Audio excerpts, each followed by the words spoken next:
Morning, afternoon, and night. It's CBS 42 weather around the clock. Brought to you by Southern Home Structural Specialists. Now, the latest forecast from the CBS 42 Storm Team.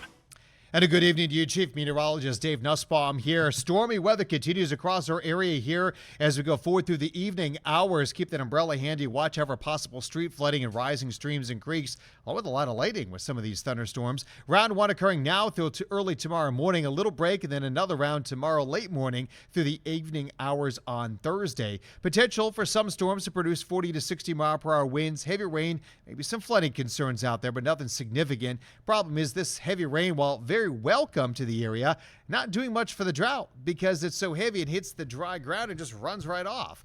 So we're going to take what we can get, but just know that it isn't as helpful as we'd love for it to be.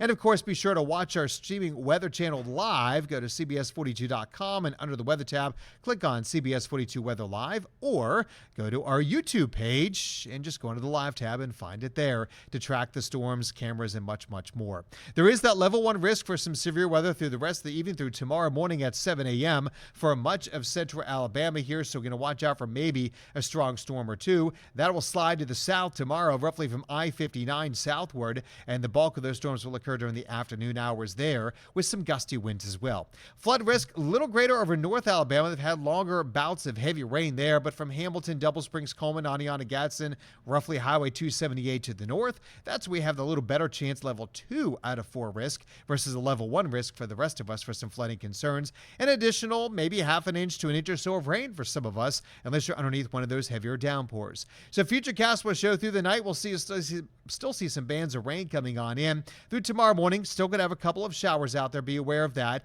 Then once we get to about lunchtime and 3 o'clock in the afternoon, we see those scattering of storms popping up again. Some of these, again, most along and south of, say, I-20, could produce some heavy downpours and those gusty winds. We'll keep an eye out for those through dinner time on Thursday. And then as we head into Thursday night into Friday morning, some lingering clouds out there are expected. And by Friday afternoon, kind of a partly cloudy sky. Can't rule out a shower or two from lunchtime to the afternoon, but most of us will be on the dry side and looking good for the Friday night football games in high school. Things not looking too bad for those games. The humidity, pretty awful right now, continues through Thursday, but it starts to drop, slightly more comfortable there as we get to the weekend as some drier air sneaks its way back into the region.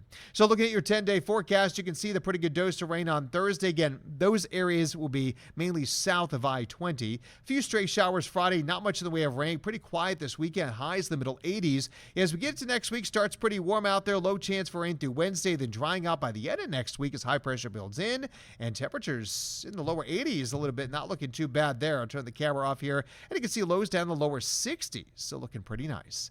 And that's a look at your weather around the clock.